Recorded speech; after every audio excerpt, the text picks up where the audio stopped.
Од ВМРО-ДПМН ништо ново.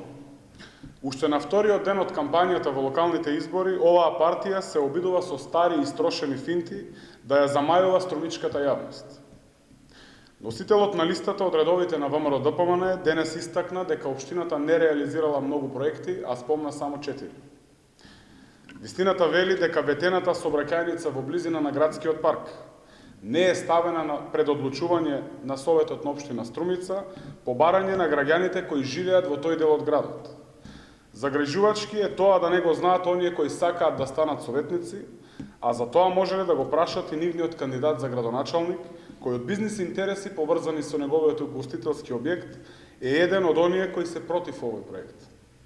Што се однесува до мултинаменскиот пазар, повеќе пати одговорено дека овој проект не е реализиран по вина на претходната влада на Република Македонија, која не ја отстапи касарната на општина Струмица за разлика од сите останати општини.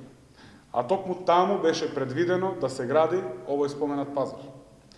За панорамското поврзување со Цареви кули општината изготви физибилити студија за поставување на искосен лифт, како и документација за финансиска одржливост и проектна задача за апликација.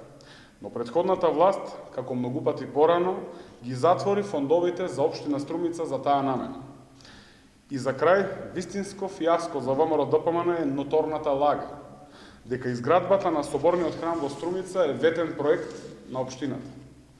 Вистината е таа, останатото им го оставаме на оние кои се скарани со неа.